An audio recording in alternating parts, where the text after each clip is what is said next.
Hello, good morning, good afternoon, good evening, depending on which part of the world you're listening and at what time of day you're listening to this podcast.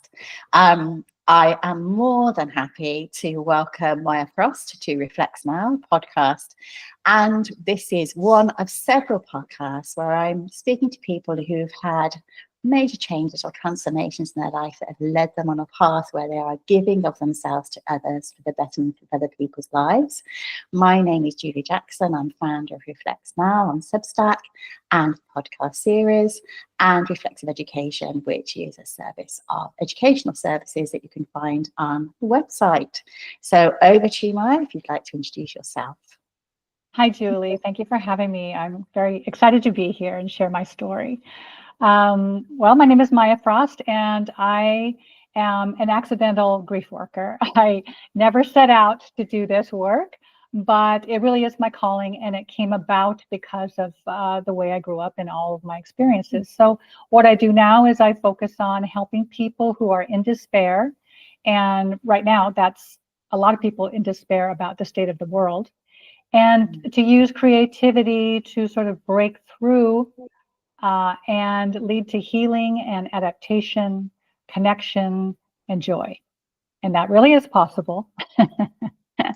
Even if it seems hard to believe, it really is possible. And it takes a little bit of a different approach. That's great. And thank you very much, because that's also explained the topic of our conversation today, which is that disrupting despair. So thank you for that. And we both really hope that there's going to be lots in here that helps to inspire other people and give other people, empower them with knowledge and understanding that can take their lives forward in a very good and healthy way. Part of this process is sharing forwards. So if you know somebody that you feel that this would resonate with, would be useful for, please share it forwards. We have a scale app called Scale, which you can share it forwards, but there are many other ways it can be shared forwards too. But sharing is caring about other people, so please do that. So let's get started. So based on that idea of sharing forwards, what would you like to share with us today, and why would you like to share it? I think it's very important for people to understand that the tools for healing and adaptation are very accessible. And the first one is creativity. Because when we are facing a complex challenge, the first thing that leaves is creativity, because our brains switch on to executive function mode and we're just focused on getting through the day, head down, taking care of tasks. And anything else that involves creativity of any kind is on the back burner, basically. And that's not only tragic for us, but it's dangerous for us as a society if we don't have creativity to apply to the challenges that we face. So, but there's a couple of good things to know about that. And that's the good news. The first thing is that we can change our mindset and therefore our response. And the one thing we can do is look at how we feel about the idea of stress and despair in general. Of course, nobody wants to be stressed. Nobody wants to be in despair. But if we see it as something that is threatening, then we do that shrinking. And the creativity gets locked down. And we respond in either a way that is fearful or a way that is sort of checking out. Yes, not paying attention to it, Yeah, I see it almost like a shutting down function. We start to shut things down, ourselves down, our communications, our relationships, and all those things start to happen. Absolutely. And right now, with all the bad news and different things that people are responding to, it feels very overwhelming, and shutting it out is the natural and logical response, really. But the better response is switching how we perceive stress and despair and a challenge. If we see what's happening now as a challenge, an opportunity, a creative opportunity, then the research shows that our brains will not shut out of creativity. They will apply creativity to solving the problems, whether it's a personal thing about how we're going to maintain our health and energy at this time, or how we're going to help others or connect in our neighborhood. Whatever it is, we can be much more creative if we view it as a challenge and opportunity. And part of this is tied to what we've already experienced in the past. Now, if we don't have any experience of dealing with change in a positive way, we feel like we learned something from something that happened to us, even something very difficult, then we are going to be at less of an advantage. But those of us who, I wouldn't call myself lucky, but those of us who have faced a lot of challenges from a young age and all the way through and were forced to adapt and be creative in different ways, we do have an advantage. But anyone at any age, at any point in life can make that switch. It's choice. You can make that switch. And I don't think people really recognize the agency they have, the power they have to do things differently. But they really do have the power, and it's not that difficult. And it's almost, I don't know, sometimes I call it a digging deep idea. That idea that you're digging deep into perhaps some courage or bravery or resilience. And sometimes, we don't know how much we have there. But there is that choice to be made, as you said, to accept those challenges. And one other thing that came to mind when you were speaking was going towards rather than going away from. So you're going towards a challenge rather than receding and rescinding kind of into yourself and stepping away from people and even yourself at times. So right, it's almost a physical as well as a mental response, because it's an expansion rather than a shrinking. Yeah. Yeah, it's beautiful idea.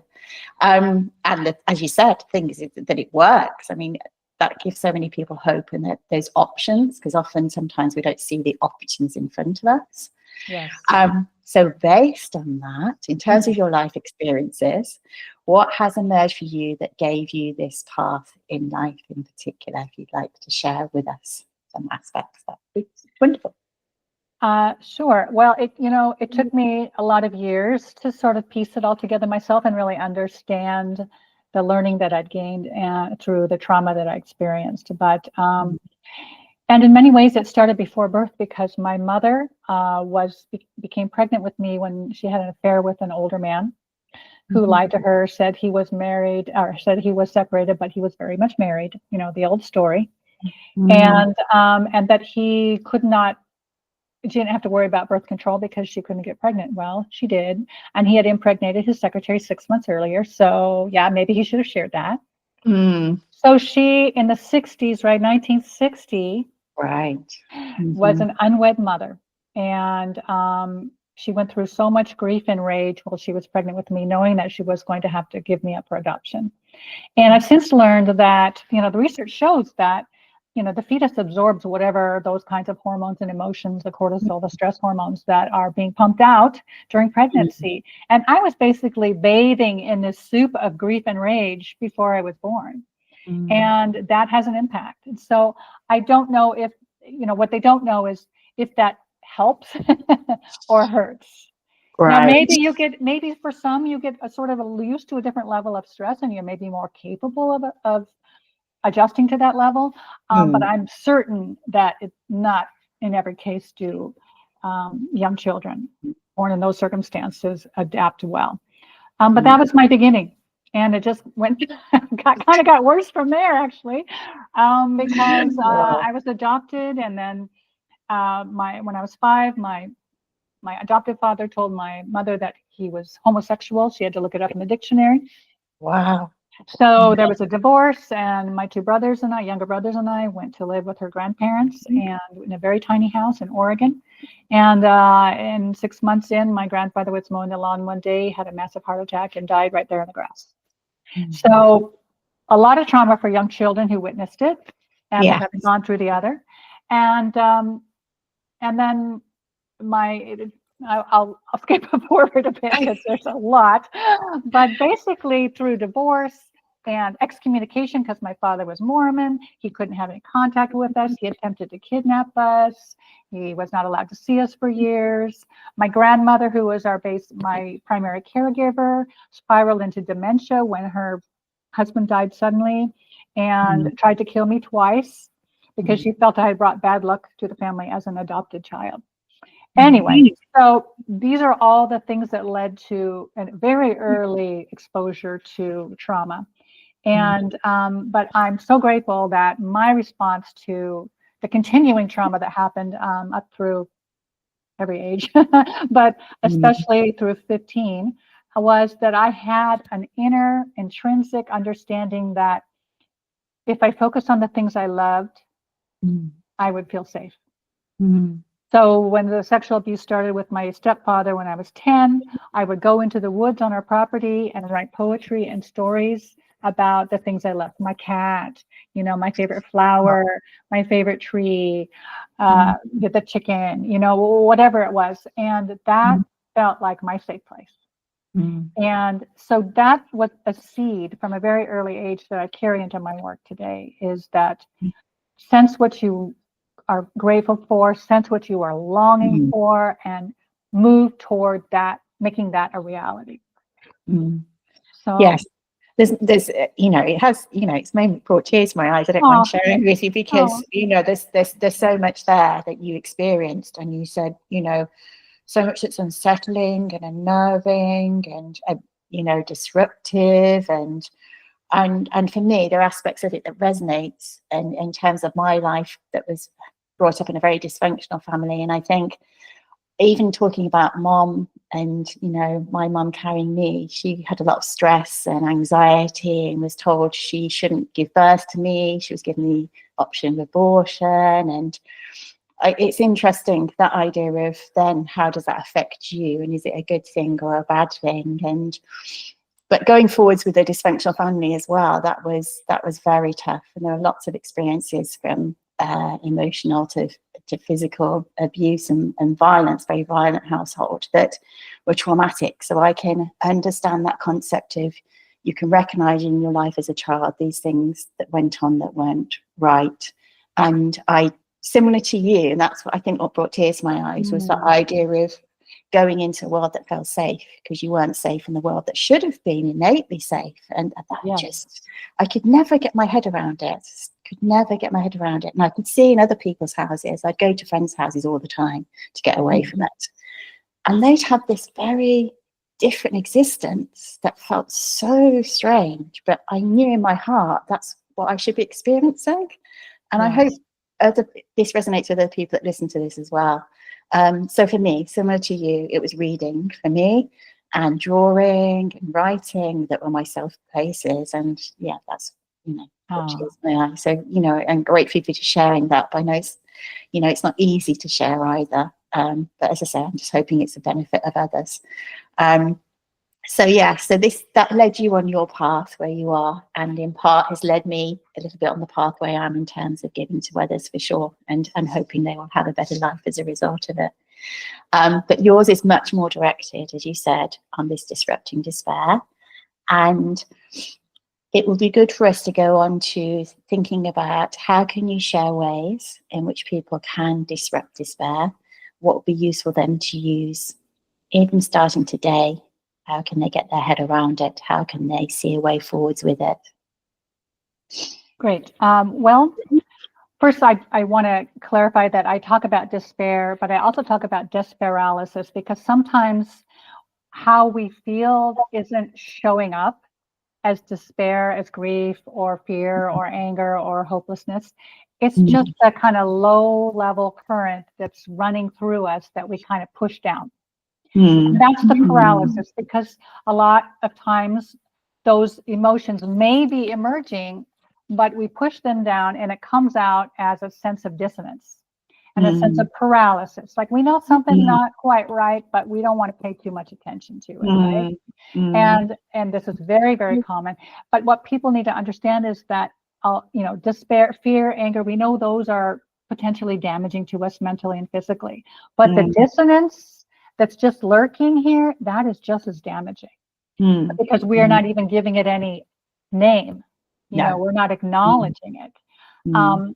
So I think the first thing to do is to recognize your own state of being. How are you handling things? How are you feeling?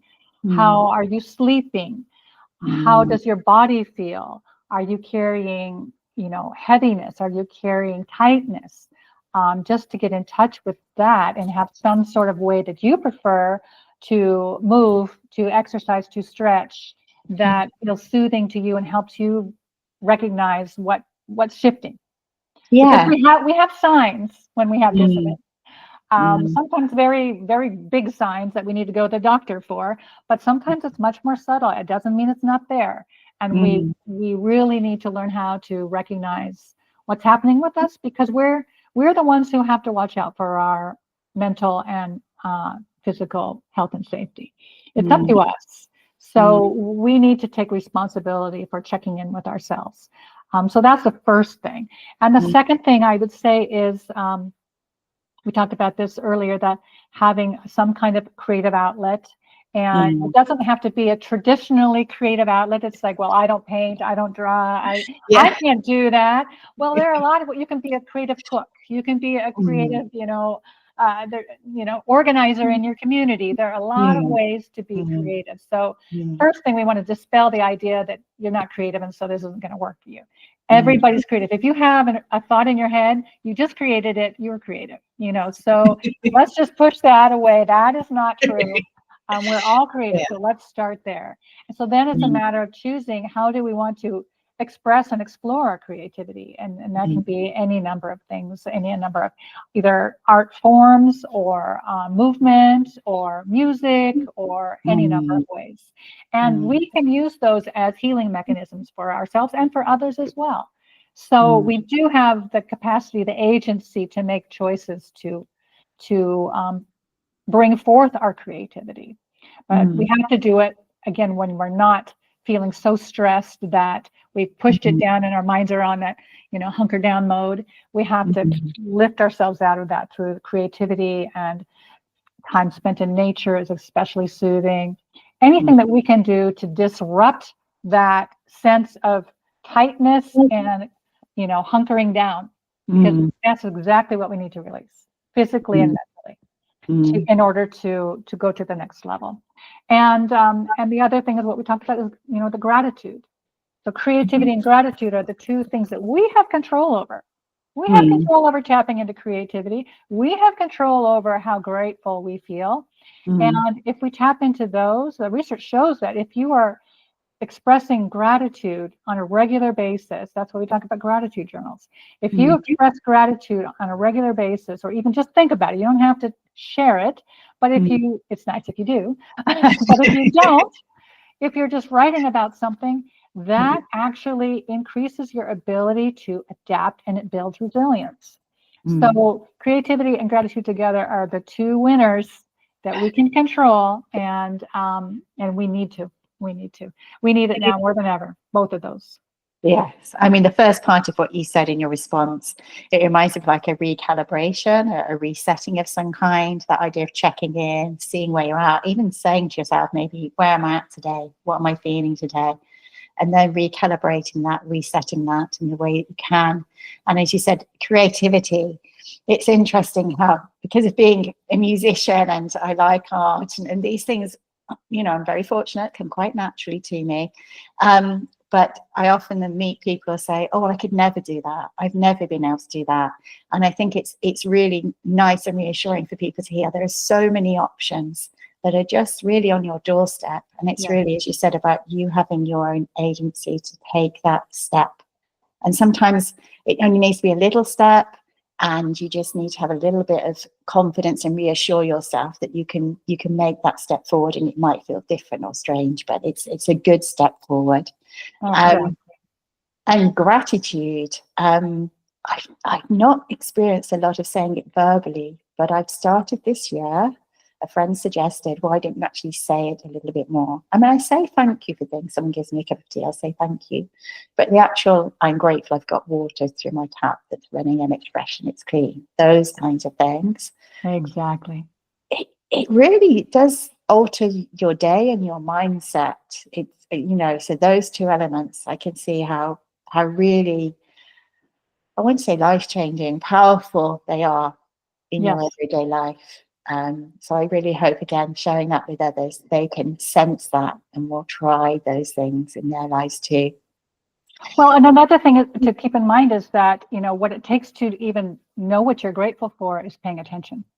Yes. You need to notice the beautiful day or the birds in the trees or whatever it is. And that's just taking your earbuds out and going for a walk or whatever it is, to be aware of what's happening around you, because there is so much to be grateful for, and to look for those moments of joy. I call them joy bursts, moments where you just go, oh, Yeah, I oh, love that. oh, look at that, you know, and just be aware of those, because they feed us, you know, they feed us. Yes. The small things feed us on a Yeah. daily basis. So pay attention to those things. Yes, yeah. And sometimes if you can share it with a friend, I have a good friend who I do miss.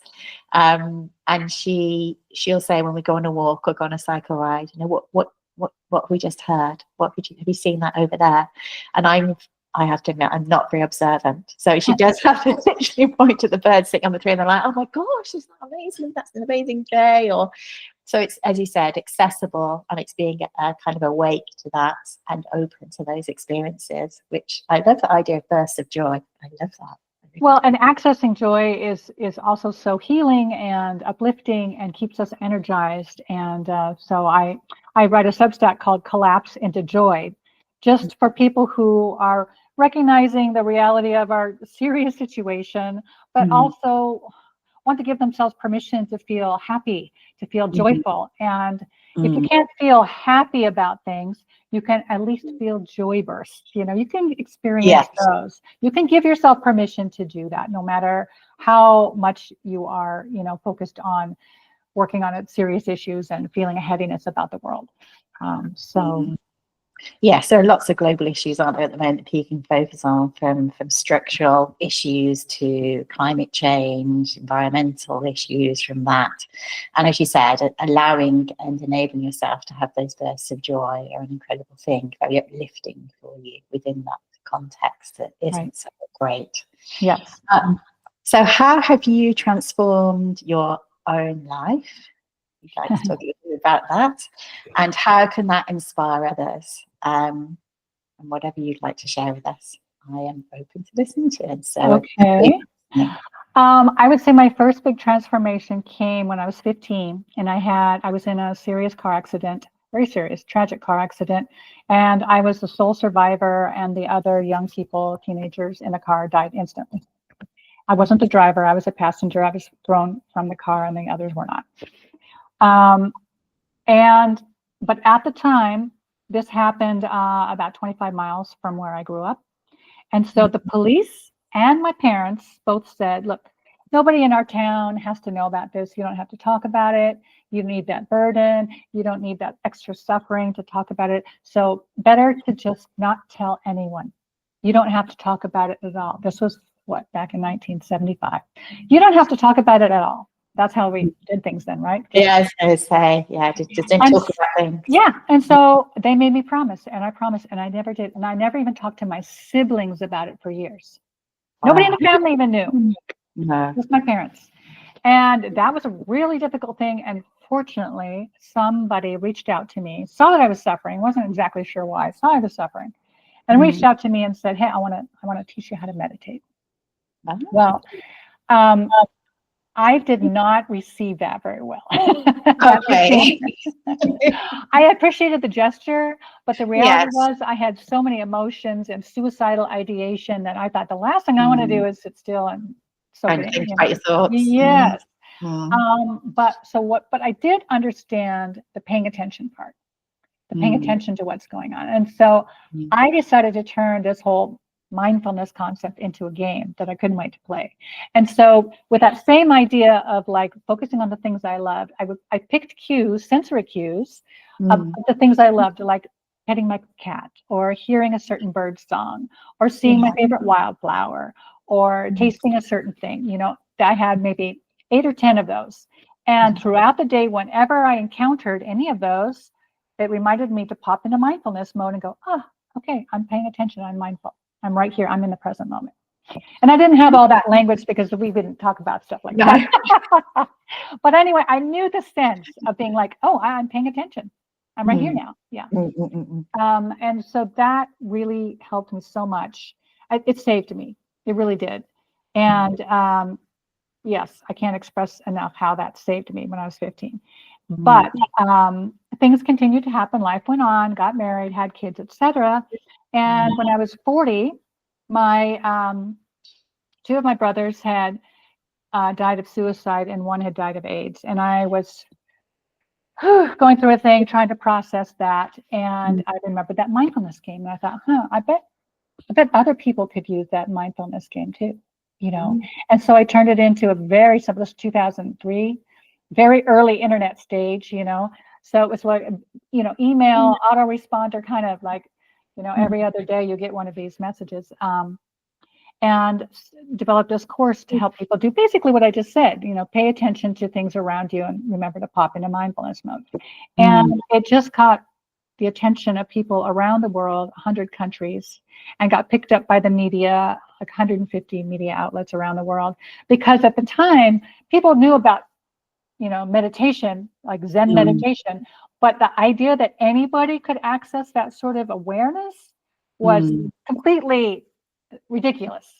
And so it really opened the door to mindfulness for a lot of people. And I really think that was a major disruption, right? That was a saying, look, you can do it that way, the sitting and all that. You can do that, or maybe try this other way. It's easier. You can go to the sitting if you want to. Yeah. Maybe step in this way and then move over there. So sort of coming in, you know, around the kitchen door, going, I'm going to try this way. I'm going to just snack and play and listen and pay attention. So it was very appealing. And anyway, that was kind of my first experience in applying disruption intentionally. And I learned from it. And that's what I'm doing now with this type of despair, is looking at like, well, if therapy isn't really an option for most people, because it's an ongoing thing that's going to be happening, and it's expensive, and it's a once a week thing forever. What's a way to make this happen? And during the pandemic, I did a bunch of pro bono work with women around the world who were suffering from terrible despair and devastation, losing partners, parents, children in some cases, and they were all the sole breadwinners in their families and had to literally get out of bed and put food on the table. And they were in so much pain.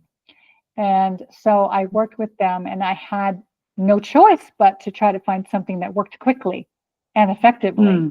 And so that's when I got this idea, like, okay, let's disrupt the normal way of like meeting people once a week for, you know, that kind of thing. Let's disrupt that. What would really work? Well, what works is momentum. So if you have one session, so I do these Bloom sessions, 90 minutes, and then every day for 2 weeks, we trade back and forth messages, text, voice messages, video messages, because it's the momentum that will shift things, you know? Once a week gives you just enough to go on your drive home. Well, that was interesting. And then you get caught up in your life, and it's boom, next week. And you maybe talk about the week, but what was the progress you made? What was the change that you had? How did you experience a shift? You need kind of a more frequent, consistent way to build momentum. So that's how this whole thing happened. Yes, I mean, the one once a week approach sounds more like a dipping in, whereas the other one does sound like it becomes a daily practice and becomes part of you and part of your life and part of your way of being as well. Right. So it sounds like a more organic development that therefore is more enhancing of your life and your life experiences, and becomes more integrated, I'd imagine, in a shorter period of time. You get that immediate effect, but then the regular kind of repetition of it in your day, every day. And let's not forget the power of accountability. Yes. Yeah. If you've got somebody talking to you every day for 2 weeks, you're going to want to be on task a little bit more, or you're going to want to try a little harder. And I think that really, the combination really works beautifully. I like the idea of you discovering it as a play kind of way forwards, because instead of it being a more traditional route, which, as you said, it means a certain level of commitment, but also a certain approach, almost like a very serious approach, it would seem to me. I've looked at Zen meditation a little bit myself in recent years, and it seems, you know, I have to get in a certain mode of being serious and sort of, you know, mentally committed, but also time committed, and maybe sometimes cost committed. Whereas with this route, it seems a much quicker. You're almost starting in a more lighter more accessibility to having those positive experiences from the setup of it, from the establishment of it. And you said the accessibility to all as well, rather just to, you know, if the Zen kind of methodology or aspects of Buddhism appeal to you, then you be drawn in that way. But you don't need to have any of that. It's just the actual way of moving forwards. So that's and I think you mentioned play, and that's really appealing to people right now. The lightness is really appealing. And also when we're thinking about, you know, how we want to shift the way we respond to the news and whatever triggers we have that are coming at us all the time. It helps to get some practice doing it daily, rather than somebody asking you next week, how did you do this week? It's more immediate. It's more immediate, and it's a habit building and a mind shifting that happens much more quickly. Yeah. So we've talked about disruption and disrupting despair. So disruption can evoke lots of different ideas for people. What would be your take on it? What kind of things would you associate with that word? Well, I mean, I think most people, including myself, would have thought of disruption as something negative, like you're breaking something, right? You're interfering with something that's supposed to happen. But if we shift our perspective on that and look at it, well, disruption is just diverting of something. So if something's not going well, and we can look around and say, maybe all these things haven't been going so well. Maybe we need a disruption. Disruption can be an introduction of something positive. And that's what we're trying to do with this, is introduce a positive mindset and a positive way of looking at it. I'm not saying it's necessary, it's not overly rosy about the picture of the world. It's simply our control and over our response. We can do that, and we can give ourselves the gift of joy and gratitude and a sense of connecting more deeply with ourselves and others. We can give ourselves that gift. Yeah, and could it also be seen as a way of kind of breaking with an old way of almost being and existing, and then moving forwards to a new way that's more liberating as well, like opening ourselves up, which is a wonderful thing to achieve. How do you inspire others to creatively adapt? You've mentioned about this idea of creativity and being important as part of this process. So how can we, if we're sitting here thinking, okay, I'd love to do this, I'd love to experience this, I believe this can happen, I believe this to be true, I don't know where, I'm not sure where to start. Yes, well, I'd say the first thing I would say was maybe to go to my Substack, which is Collapse into Joy. And that's sort of the easy entry point, because it's a bit personal. It's my writing about my recent move to Amsterdam. I'm an American. I grew up in the Northwest, and but I have lived in, this is my 7th country now. Wow. And so I came from Argentina after a few years there, here just last month. So I'm going through a whole new fresh start, and new business, new everything here. And it's just been, as always, exciting and fun, because I'm at that point where change is exciting and fun for me. But Collapse into Joy is my way of sharing very accessible tips, and I offer prompts every week or every other week that help you think about things that you can incorporate into your day that might help you with your process. And so that's a good place to start. I also, because most of my clients come through LinkedIn, I post there as well, and with some shared stories of clients, and those are also very helpful. So you can follow me there.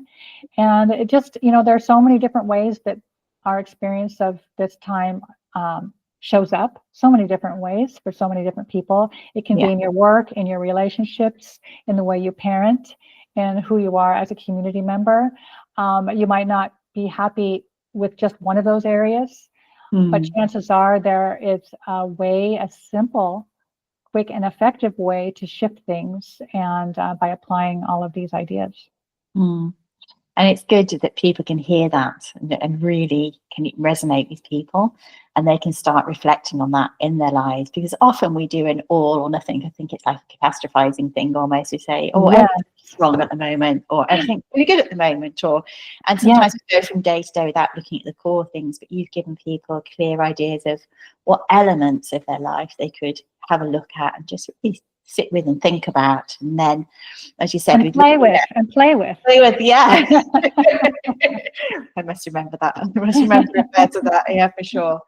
Because again, that instigates straight away for me the child kind of element of us as well. Yes. And more of a reciprocal willing to do something because we know it's going to be enjoyable. So it breaks down so many barriers that would otherwise be there as an adult that we might have in our mind or be preoccupied with. It's kind of a go-to. It's like an easy access point, it seems to me. Yeah. So in terms of adaptation, what does adaptation mean to you, and how would that appear in our lives? What would we be doing to adapt? I look at adaptation as a way to not just move through the messiness, but find a sense of purpose in it. And I think for some of us, that is what pulls us forward. For some of us, it's the creativity or the gratitude or the joy. But I think we adapt in our own ways at our own levels, and that's completely fine. Not everyone's going to adapt in the same way. It's really about finding our own way forward. And we want it to feel easy and playful and joyful. It looks different for everyone, but there's a way for everyone. Yeah, and I think that's so important in a time when we've got so much through the internet where we can compare our lives and ourselves and our opinions, so many aspects of us and who we are to so many other people. It's good to know that actually we don't need to do that with this. We can just take it in our own way, in our own pace, at our own time, and it can look very different for us, and that's okay, and that's fine. Yes. And almost sometimes if we expect that can take kind of weight off our shoulders. Which I, yes. You know, it doesn't need it's not to a competition. No, you don't have to adapt better than anybody else. It's only about your adaptation. Yeah, personal to you. And lastly, your newest project. You have mentioned this a little bit, I think, but your newest project of courage, and how does it fulfill you at the moment? And going forwards, how would you like it to grow or progress? Well, my newest challenge and act of courage is, I'm turning 65 in June and starting a new business, starting a new life here in Amsterdam with new connections, meeting people face to face. And also after, more than a decade of living with my 4 daughters scattered on different continents, we now have 2 of them in the same neighborhood. Oh, so great. That's exciting. Oh, that is very super exciting. Oh, that's lovely to hear. And a third may be moving here in a year or so. So we're just coalescing. We're coming together at this time, and that's just creating so much joy for all of us, and learning and learning about each other's lives and supporting each other on a daily basis. It's beautiful. Well, having met you through LinkedIn, and I was very interested in the work that you did, but then when you revealed that you were moving, and I think I was moving at a similar time, but for me, I was a first timer, I was a newbie to it all. And then you were like, well, I've lived in different places, I'm going from here to there. And I was like, wow, if you can do it, I'm sure I can cope with it, because I was very timorous about it. It's something I wanted to do, but I have been living in different countries in Eastern Europe, which has been a very different experience for me, having spent so many months. And obviously with Brexit, because I'm from the UK, I can only spend 3 months at a time in different countries, and I have to dip out to another country, and it's a little bit of a, the shuffle. Yes. It's a little bit of a shuffle. Yeah, you called it a shuffle. I remember now. Yeah. But it's amazing. I think, I don't know from your perspective, or definitely from my perspective, I encourage anybody, any time in life, if they have that feeling, to do it. Take the time out, or they're able to transfer with their work and do it online, or however it comes to them, to just go for it, just experience it. Absolutely. It's such a profound experience in adaptation. Yes. And resilience. Yes. You learn a lot about what you're capable of, and where your sticky points are, the things you're stubborn about, things you don't want to let go of, the things you're mad about because you don't have anymore, but also the joy about new discoveries and new ways of thinking and doing things. It's eye-opening. Yeah, and culturally meeting different people, foods, language, seeing different sites, and I think for me it also shifts the way you think about your future going forwards. There's a kind of physical shift, but then there starts to be a mental shift as well. And so that I think it's very important that those kind of different areas emerge with it. It's a phenomenal opportunity we've both been blessed to be able to experience. But I say Yes. you more than I, but yeah, definitely in the moment we've both experienced that. So drawing our conversation to a close, which has been a joy, as I knew it would be. There are seminal points that I'd like to share with you. One is this idea of the burst of joy. I can't get over that idea, and it's something I'm definitely going to take with me going forwards. I think other things is how accessible you have made this for people. And I think, people listening, I really hope they embrace that accessibility, and that leads them to finding you on LinkedIn and your Substack as well. Both of which. My website. My website. And your website. There's so many things. Yes. And I think if more of us can be brave enough, and it does take bravery and courage and resilient enough to share aspects of ourselves and our personal stories, which can often be not the nicest things and nicest experience we've had, and traumatic, and can be lots, and can be a little, and again, that doesn't matter. It's that fact of sharing it that really opens us up to the human experience with other people and can lead to things that we've both done in our lives. I think that's all for the good. And I really hope other people are inspired in that way to experience that too, because it can be easy to get trapped or stuck, or feel a sense of hopelessness. And you have kindly showed us today many ways of addressing that and actually going towards that rather than away from it. And I think that's just such a powerful message to give people, really, really life-changing. And I really hope it has that impact. And I believe it can. So I look forward to perhaps hearing from people. I guess Maya is the person to get in contact with in that sense, but it would be lovely to hear people's stories and how they've been affected by this discussion in a positive way. And developing contact relationship with you going forwards would be amazing to know. So thank you very much to the listeners. Thank you very much to Maya for your time today. We had before this a little technical party, didn't we?